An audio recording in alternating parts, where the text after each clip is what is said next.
So, on this week's episode of the Crushing Debt Podcast, signs you might need help. So, welcome back to this week's episode of the Crushing Debt Podcast. My name is Shawn Yesner, owner and founder of Yesner Law, and welcome back your financial coach, George Curbelo. How you doing, George? If it's a payday for you, it is a happy day. If it's a Friday, if it's a Monday, it's a beautiful and blessed day, my friend. I'm in a good mood right now. I don't know why, but I will take it as a sign. We're going to talk about signs today, so it's a sign that I just feel good for today for sure. So welcome Yeah, everybody. I think my sign is get a good night's sleep here, maybe. Um, so again, for the third recording in a row, I'm actually recording outside today.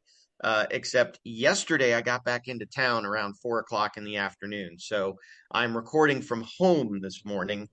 Had a great spring break, had a great vacation away, and I think I need a vacation to recover from my vacation. Isn't that always the case, though? It feels like you do all of that traveling and do all of that spending and all of the things that you do, and you feel exhausted. You feel, I mean, you probably had a great time, though, right? You feel good. It was a great time going on that vacation itself, but you need a little bit of recovery before you can go back into the trenches, back into the mines you go, Shawn. That's Yeah, what's yeah, gonna no, happen.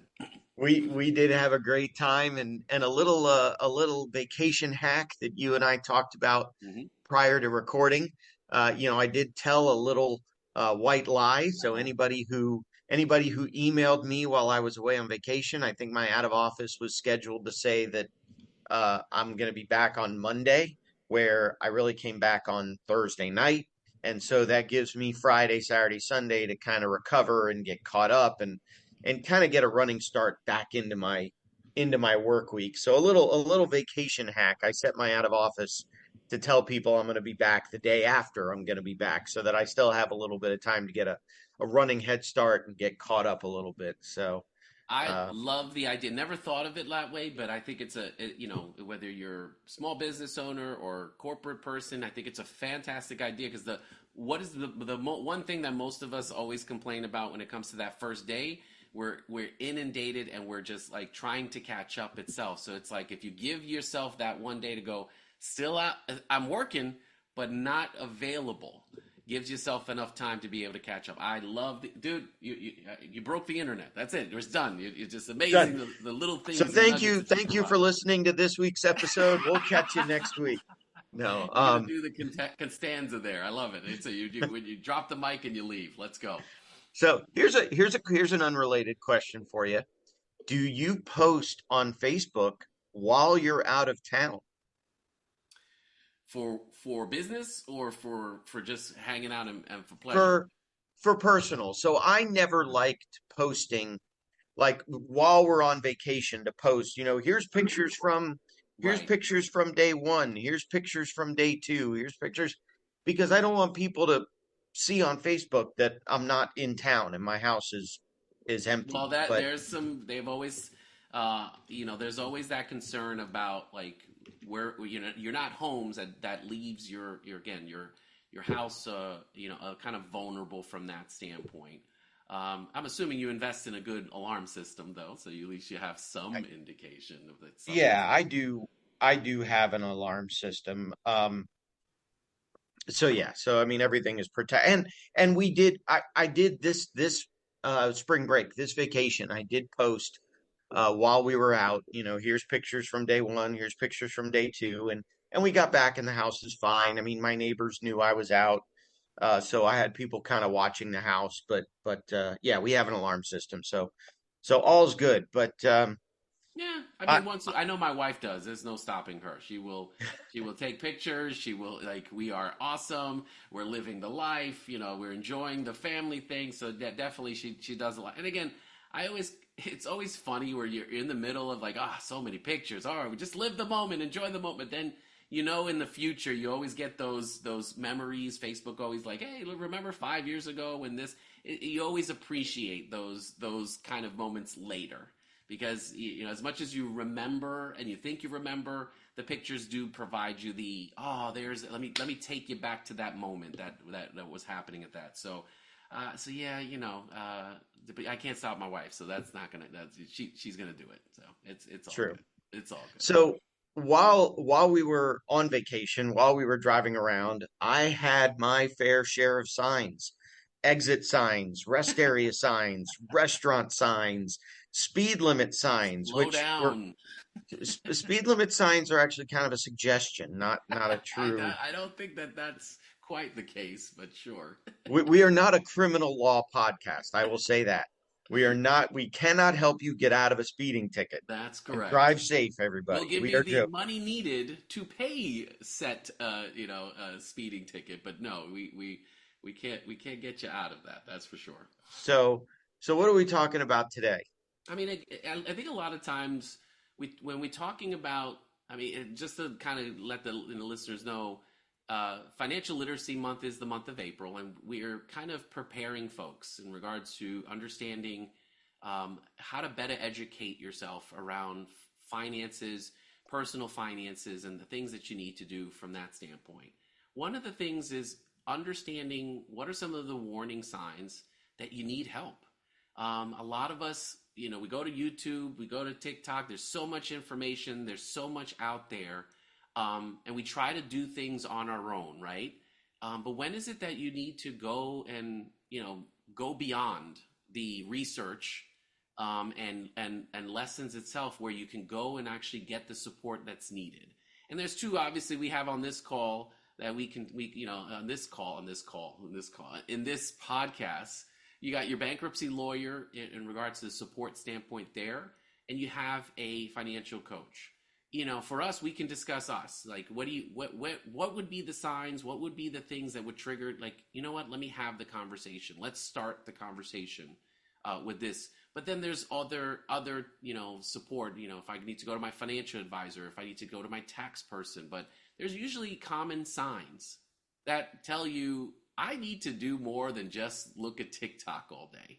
And I think that's what we're trying to cover here. So, what do you think if we're trying? So, obviously, you and I overlap a lot Mhm. in terms of, business coach and either settling out the debt or bankrupting the debt. So there are going to be some overlaps. But what do you think one of the signs would be if somebody says, I don't need to go the extreme of filing bankruptcy. I think I just need a coach to kind of help me get my house in order. What would one of those signs be? So for me, I think the biggest one is I've been trying to manage my finances for years, and I feel like I haven't done anything, or I haven't made any progress. For me, it's in those instances, I think a lot of folks, there's a struggle, and it's like, well, I think I have a budget, I think I've been doing this right, and yet they're still kind of like in the hamster wheel, still spinning and not making any progress from that standpoint. Your obvious signs, we're living paycheck to paycheck.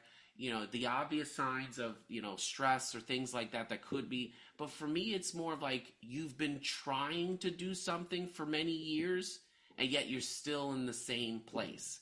That for me is a huge indicator, like, hey, let's have a conversation, because we may not have the right tools in place, we may not have the right mindset in place in order for us to actually go and make the progress that we're looking for. So for me, that one is usually the one that a lot of folks are kind of like, yeah, I feel like I'm stuck, and I just don't Yeah. know why is it that I haven't made the steps forward in my progress.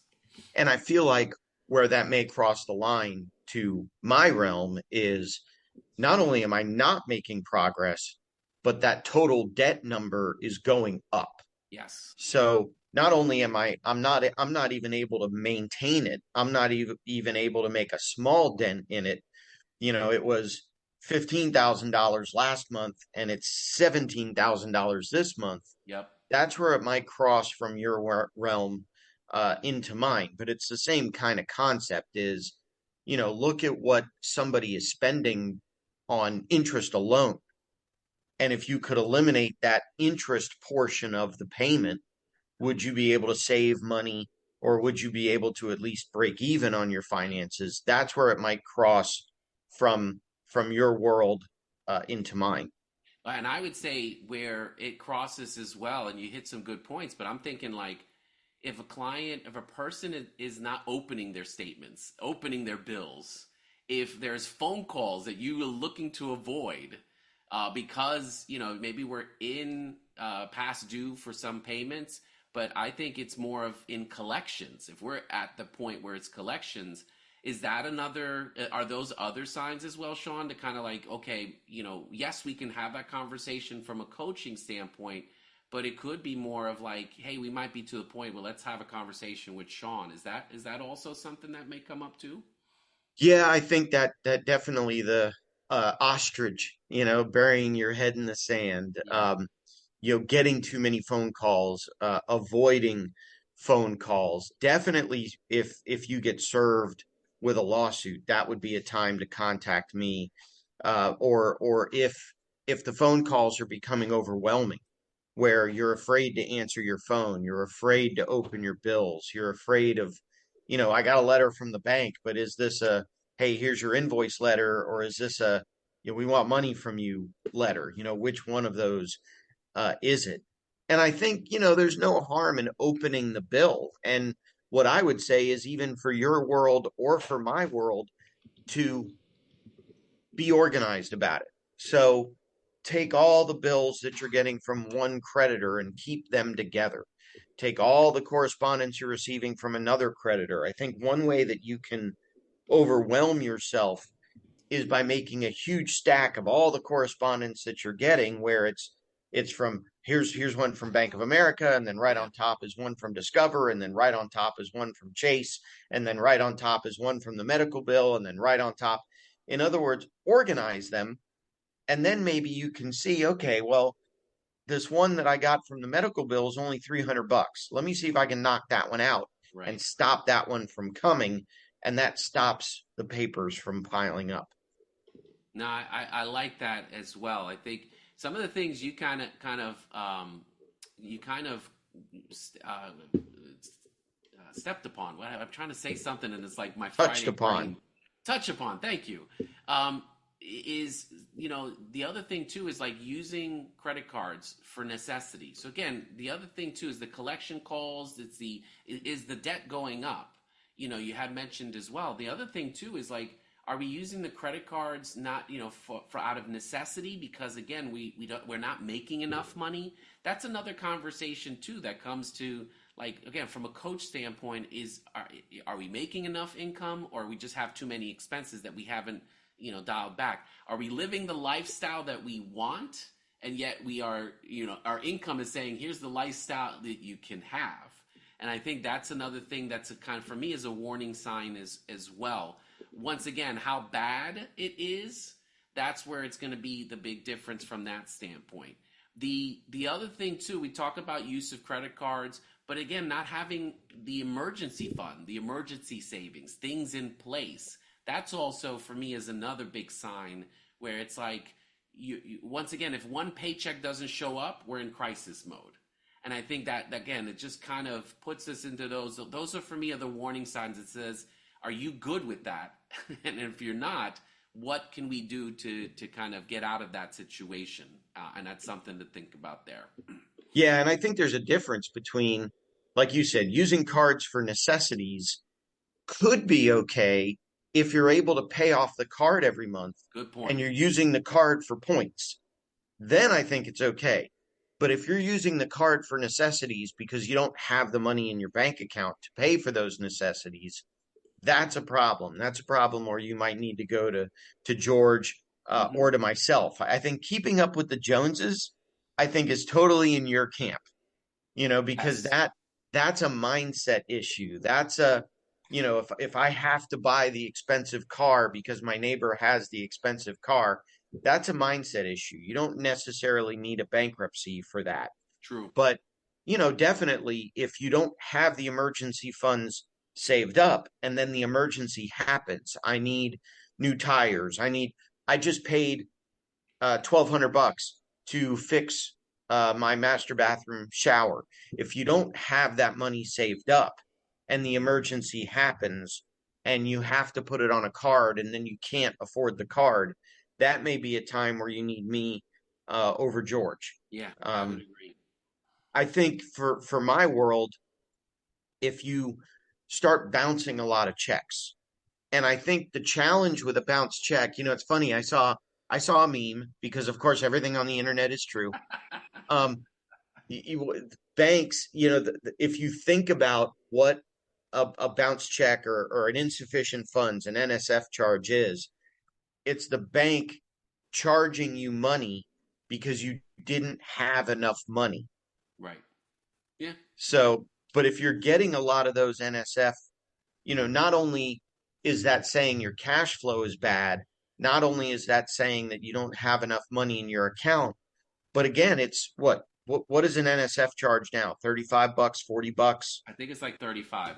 They did. There are new laws in place now, I believe, that limit how many times you can get those, but it doesn't mean that you don't get them. It just means you can't get them consecutive days or something of that nature as well. Again, maybe we could look into that, but yes, it's still expensive. It's Yeah. 35. I would say some of the $40. Yeah.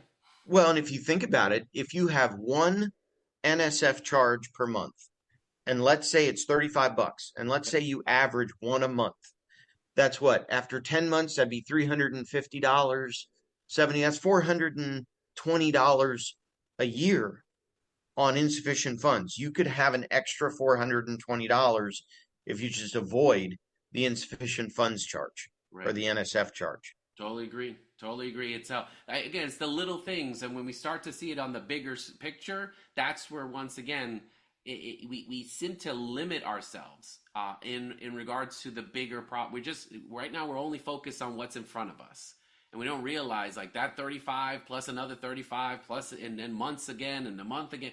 That stuff adds up, and I'm like, I'm not in favor of giving free money to the bank. I'm sorry, I'm just not a big fan of that, but I don't think Uh, anybody is.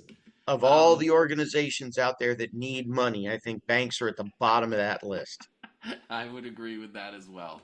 Well, let me ask this then. I mean, the other thing too, before we kind of like the warning signs, both of us, there's guilt, there's shame, there's this feeling of stress and strain. We had a whole episode on that.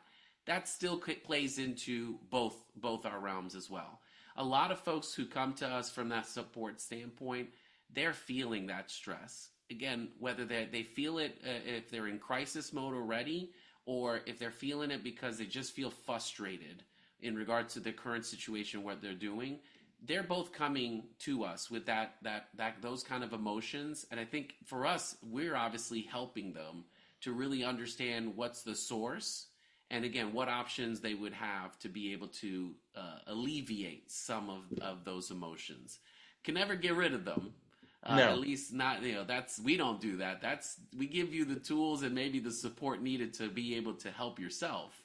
But at the end of the day, they're coming to us with those types of warning signs as well. Well, and I think a few things to remember there. I mean, number one, I am bound by a duty of confidentiality. So anybody that comes and talks to me about their situation, I can't say, "Hey, did you know that George Crivello came and talked to me and he's in Right. all this debt and it's because of this reason and that." I can't do that. Now I can make generic examples. I had a client that had X amount of debt, but I can't say specifically. And I know even though you don't have necessarily a requirement of confidentiality, I know that you do keep your client information confidential from everybody else. The other thing Absolutely. too is, fortunately or unfortunately, however you want to think about it, we both have databases, file cabinets full of people that are in these issues. And I think Yep. the thing to remember there is, if you're facing one of these issues, you're not alone. You're not Yes. unique. I mean, even I, the bankruptcy attorney, have been in debt before that I've had to Yep. help, get myself out of. I'm in a Same. little bit of debt right now because of what just happened with my wife. And so, I'm having to work through that. So I think the important thing to remember, and this more goes to the burying your head in the sand, but I think the important thing to remember there is kind of the mindset shift of, you're not unique, you're not alone, you're not the first person to be in debt, you're not the last person that's going to be in debt. You're not the first person to dig themselves out of debt. You're not going to be the last person to dig Right. yourself out of debt. Well, I mean, you seem to have a good mind reading because again, the first thing that comes to mind is what are the barriers that people put in front of themselves before getting that help? And I think you touched upon a big one there as well, is we think we're, like, oh, it must be me. It has to be something I've done. It must be, and I'm the unique situation itself. And I agree with you, Shawn. Folks, no offense, you're not unique in this problem, and you can read it, you can see it, you can put it on the internet. Everybody has a certain form of shame and guilt, and what they're going through as well. It's common. The thing is again, are you going to be the person who continues going through that road, or is it something that you want to again change and do something different? That's the big thing as well. Yeah, and I've said it before on the show. I think it's interesting to see because one thing I do want to get a sense of when I'm in a consult with somebody is how much debt do you have? And so a lot of times I'll say, look, imagine you hit the lottery, you have unlimited money, you could write one check, you could pay off all your debt. How much is that check? And you see the wheels spinning and you see the smoke coming out of their ears, and I can literally see them thinking how much can I say that won't embarrass me in front of this Right. attorney? And the funny thing is, I think the largest amount of debt I've helped a client get out of is $15 million. dollars. Wow. So you've got to come up with more than $15 million dollars for me to say that's the most I've ever heard of. Right. So somebody that says, 40,000, yeah, I got clients with more than that. 100,000, yeah, I've got clients with more than that. 200,000, yeah, I've got clients, with more than that, and on and on and on. So, I again, I get it. I understand it because Yep. it was even difficult for me to admit and acknowledge when I had debt, how much debt I had.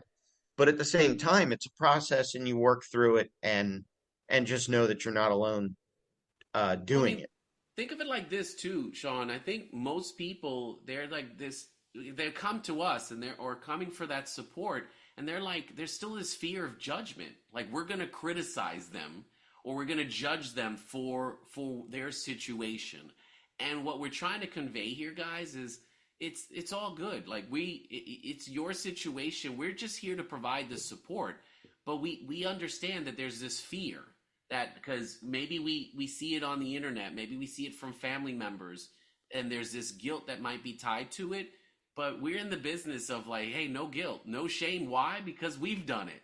We've been in those situations. We understand it. Now, 15 million, Shawn, I would say I would have a different price tag and income if I was doing that kind of money. But squad goals. There you go. We got There you goals go. to achieve there. But I think that's the one thing that I would say from a barrier standpoint, please understand we're not in the business of criticizing or judging. We're in the business of really providing the support and help you need to be able to make that change. That's Yeah. just me. Yeah. I mean, one of the core values of the law firm is compassion. And so there is no judgment. I don't look upon anybody any different whether they have $1 million in assets or $1 million in debt. I mean, now granted, $1 million in assets, I might hit up for a donation to the Purple Stride Walk, but Right. other than that, in my mind, someone with $1 million in assets versus someone with $1 million in debt, they still, they put their pants on one leg at a time, just like the rest of us. Exactly. Exactly. So They might be nicer pants, but at the end they of the might day, be they might be nicer might pants, be. but I wouldn't be saying Levi's are still nice, so I'll keep it at that. well, and typically the person with $1 million in assets, yeah, they're not the most expensive jeans on the block. So, I would agree there. um, some other signs you might need my help, um, from the legal end is obviously going to be if you're getting sued. Yep. I've said before, I've said over and over, the things that cause bankruptcy are not going away. People will get into a foreclosure lawsuit. People will get divorced. People will have medical bills. Those things aren't going away. And so if a lawsuit results from one of those things, that may be an instance where you want to look at an attorney to say, I need some help. Now, if you've just finished your divorce and you're getting alimony or child support, that may be a situation where you want to go to George and say, Yeah. okay, I've got this stream of money coming in. How do I make sure that that fits my budget? No, we've talked in the past in regards to windfalls. You know, if it's a tax return, if we get a bonus, any of those kind of things. And I think if you're not disciplined or have a plan in place, what ends up happening is we end up still saying the same thing. My goodness, where did all the money go? Shawn, I had this windfall and all of a sudden it's all gone. What happened? And I think most of us, if we put ourselves in that position where we don't have a plan, that's usually the result. You could win $700 million, and I guarantee you, we will end up, if you don't have a plan or a budget or something in place, we will find a way to spend all of that money. And we've seen that before in regards, because Yeah. again, it's the discipline, it's the behaviors that, again, we don't change those. You could give more people money, it will still end up being in the same situation. So for me, I think it's really understanding, like, okay, we need a plan always when it comes to the windfall. And if you're in debt or in a situation, I think most of all, it's like, what is that money? Where's it going towards? It should be going towards the goals. We have retirement or savings or getting out of debt itself, but we have to have a game plan itself that happens with any of that money for sure. Yeah. I think for me, interestingly, right before we started recording, a sign that you might be too late for me. So Good point. I I got an email from a potential client literally within 30 minutes of us trying to record this episode. Uh, and as were recording on a Friday, his foreclosure sales on Monday. I'm just getting back from vacation. I have no plans to be, I have other things I have to do today, so I Right. cannot get into the office today. We've got plans for tomorrow. On Sunday, we've got to get ready for school on Monday. So I mean, I literally have no time. He's got a foreclosure sale on Monday. The business day before a foreclosure is a bad day to contact a bankruptcy attorney and say, "Can you help me?" Makes sense. Um, there's either number one, there's not enough time, or number two, it's going to be more expensive to file that bankruptcy because we got to drop what we're doing to get into the office to get that emergency bankruptcy filed. A lot of people don't understand and think, well, if I file something in court that says I'm going to file bankruptcy, Right. that does nothing. The only thing that will stop the foreclosure is actually filing the bankruptcy. Saying you're going to file bankruptcy, Doesn't. I'm going to be a millionaire. That doesn't make me a millionaire. Gotcha. So, that is a sign that you are maybe a little bit too late for me. That's a good point. Because I would say too, like, I mean, is there a certain time limit itself? Like one business day probably is never good, but are you thinking, at least a week? Obviously the more time is the better, but like if it's I mean, Yeah, one day I would imagine never, but it's got to be so impossible, especially on a Friday for something that's on a Monday. it takes me about 2 hours to put together and knock out your average bankruptcy petition. It takes me about 2 hours. Now there are things that I can do that'll speed that up, Sure, and sure. obviously if it's more complex, it's longer than that. So, if I had to stop a Monday foreclosure sale, I would at least want to start working on that bankruptcy petition Wednesday, Thursday, or even if you said to me, if the client had called me and said, let's say the client had called me a month ago Yeah. and said, I have a foreclosure sale, April 1, and I would say, okay, and let's say April 1 is a Thursday, I would say, okay, well, let's plan to do it Monday or Tuesday so that we have enough days in there to stop the sale. Now, could I get it done March 31st? Probably, especially if I planned for it. But it's hard. I mean, I like to get at least a couple of weeks Yeah. lead time. Plus, the other challenge I'm having now is if you call me today and say I want to book an appointment because I've been away for a week, I'm two Got to weeks do out it. before I can schedule an appointment. Sure. So, the challenge is in the waiting. I mean, if we have time, this particular person I actually had to refer over to a buddy of mine. who also does bankruptcies, because I literally don't have the time to get it done. See, and that's the thing too. If you can't support, you got a network of people that you can kind of work through as well. And I'll say I'm not in crisis mode when it comes to that with my clients, but I can say in 2 hours we can have an assessment where we can understand for most of my clients, you know, what is the mindset that you have? Are you ready to take the journey from that standpoint? What are some we talked about money to pass itself. Maybe it's something we'll revisit for financial literacy. But we need to understand who we are and our discipline that is in place or not in place. And then, of course, finish it off and actually create a budget. And for most folks, after that first 2 hours with me, the fact that they're like, wow, this is the first time I have a budget that makes sense, or a budget that actually seems like it's something that they can follow through on. For me, that's my 2 hours that I would throw out there from a coaching standpoint. Because I think a lot of times we think it's more of just put numbers in a spreadsheet, income minus expense, and we're good to go. And you don't realize it's no, we could put stuff on paper, but if the mindset's not there, you're not following through. You're not executing. We got to figure out why that's the case. Yeah. So that I'll throw in a little sponsorship there in regards to what I do for those 2 hours. You do some important work there too, buddy. No, we both do. We both do. I think for me, I've always said I know that I've done a good consultation when the person leaves my office and says, "Thank you, I feel like I can sleep tonight." Sure. Or "Thank you, I feel like a weight's been lifted off my shoulders." That's when I know I think I've done a good consultation. But I think what I'm going to do is ask our listeners, what are some other signs that you've seen? If you want to email us or Yes. contact us with some other signs that we may not have, and you've got the big ones, at least in my world, in terms of the lawsuit coming, the garnishment. Garnishment is both too early and too late. Right. So one of the challenges with a garnishment under Florida law, the banks don't have to say, "Hey guys, we're going to garnish now." They just They just they take it. pop, they pull the trigger and they pop you. Oof. Now I could file a bankruptcy after that that would stop the garnishment, but I don't think I would get anything back that was previously garnished.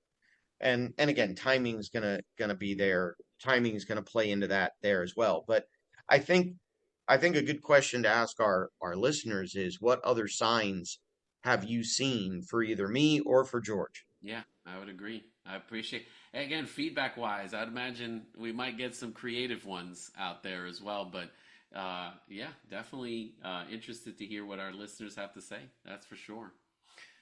Um, So I'm thinking about it. But again, continue. Sorry, sir. I didn't want to interrupt you. no worries.